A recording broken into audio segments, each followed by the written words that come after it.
In 2019, young men between 18 and 30 years of age saw one of the biggest declines in sexual activity, with 28% saying they had no sex over the last year, according to The Hill. In 2023, 60% of men reported being single, a number that hasn't changed since 2019, according to the Pew Research Center. Men are currently caught in a difficult situation and have been for a number of years now, and these frustrations have culminated into communities of self-pity called the Red Pill, and the more violent and self-loathing incel community. But who is to blame for male loneliness and their lack of ability to get into and maintain a relationship?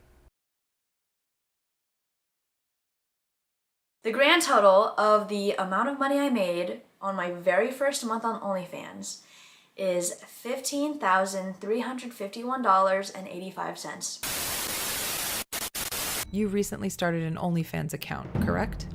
Is it true you made over $1 million in your first 6 hours? Yes. In 2022, The Guardian reported that OnlyFans users spent $4.8 billion on the site, making the owner and sole shareholder, Leonid Radvinsky, $500 million richer within the past 2 years, paying himself $45 million in dividends each month. That same year, OnlyFans counted 2.1 million registered creators and 188 million registered fans. OnlyFans users are funding millionaire lifestyles to more than 300 creators and a median salary of $50K to around $16K other creators, reported by Axios. The average median annual income in the US is around $45K. Exploding Topics, an SEO trend detection platform, ranked OnlyFans as number 3 on the top 25 fastest growing tech startups in 2023. Men are caught in a cycle of funding the lifestyles of the women that they claim to hate. Self-control is defined as the ability to control oneself, in particular, one's emotions and desires, or the expression of them in one's behavior, especially in difficult situations. Self-control, in part, dictates one's ability to handle pressure, most notably, one's ability to think logically in situations which could cause most people to become hysterical. Whether that situation may be a lunch rush at a restaurant job with angry customers, choosing the correct bubble on a multiple choice test when time is running out, or paying for a sex worker's OnlyFans when the blood starts rushing to your head. Self-control differentiates a man from someone who's going to find himself in increasingly more trouble the older they get. Men who are overweight, their testosterone levels, this is the male hormone levels, are typically low. And if there is low testosterone level that's made by the testes that also make sperm, that tells us that you don't have enough testosterone to make all the sperm you possibly can. So in men who lose weight, typically their testosterone levels that their body produces will go up, and that is probably driving the increase in sperm count as well. The National Institute of Health reported nearly 1 in 3 adults are overweight. More than 1 in 3 men are overweight, and the percentage of men who are overweight is higher than the percentage of women who are overweight. Based on data from 2018, the CDC reported non-Hispanic Black adults had the highest age-adjusted prevalence of obesity, followed by Hispanic adults, non-Hispanic white adults, and non-Hispanic Asian adults. Why would a woman subject herself to dating someone who's fat or obese, especially if she has options? Would you?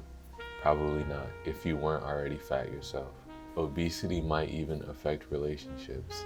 The American Medical Association published an article on the associations between bariatric surgery and interpersonal relationship status. Although the study admitted that little is known about its association with interpersonal relationships, the study found that bariatric surgery was associated with increased incidence of divorce and separation, as well as increased incidence of marriage and new relationships. However, increased incidence of divorce and separation after bariatric surgery might be associated with increased tension in already vulnerable relationships, or to improvements that empower patients to leave unhealthy relationships.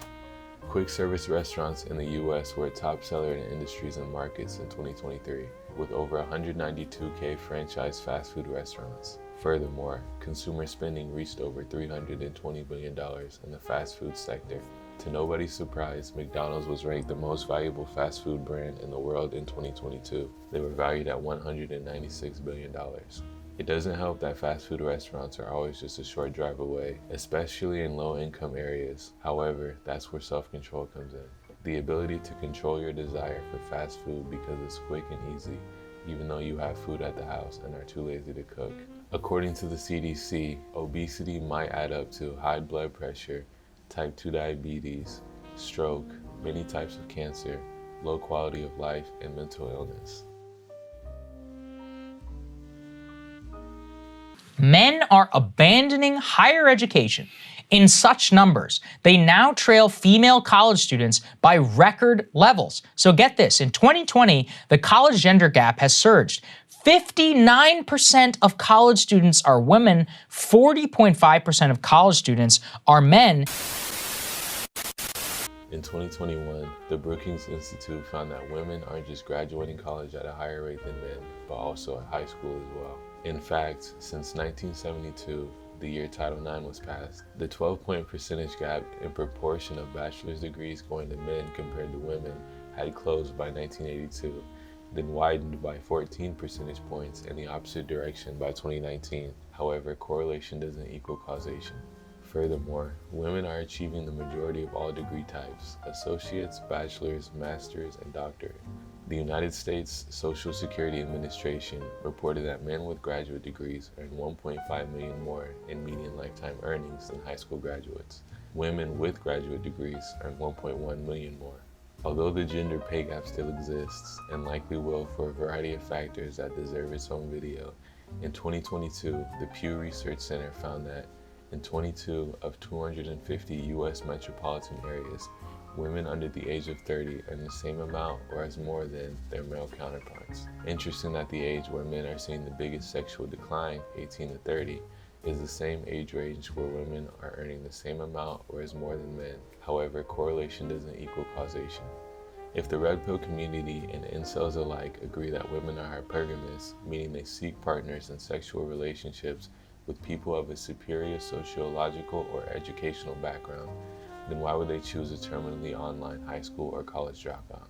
Fortunately, generally as men get older, they make increasingly more money until they begin to border the retirement age, based on data reported by CNBC. So there's still a chance if you're one of those men that likes to date young 20-somethings well into their 30s. I wouldn't recommend it though personally. Something that the red pill and incels got right was that they were able to cultivate a community of like-minded individuals. But something that they got wrong was that they cultivated the community for all the wrong reasons. According to research from Deborah Umberson et al., published in the Journal of Health and Social Behavior, social relationships, both quantity and quality, affect mental health, health behavior, physical health, and mortality risk. Johann Wolfgang von Goethe once said, "Tell me with whom you associate, and I will tell you who you are. You are the company that you keep." Cultivating a community of like-minded people who share the same goals, values, and morals keeps you accountable, physically and mentally healthy, but most of all gives you purpose. And that's why men are so lost, lonely, and depressed today. They have no purpose. Purpose is defined as the reason for which something is done or created, or for which something exists. Unfortunately, since sex has gotten easier to get, technology has profoundly improved accessibility, and life overall has become much easier compared to any other time period in history. Men have become entitled, lazy, and have ultimately lost their purpose.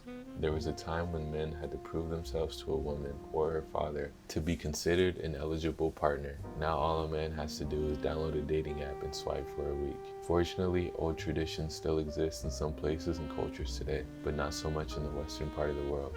There was a time when men were generally the sole protectors and providers of their family and children.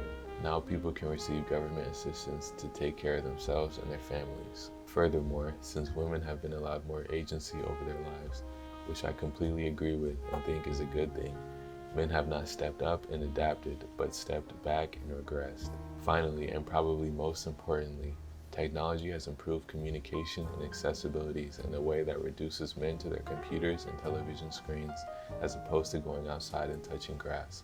Technology should not be a substitute for real-life social interaction, but a complement to it. Why develop a parasocial relationship with your favorite content creator when you can go outside and build a real one?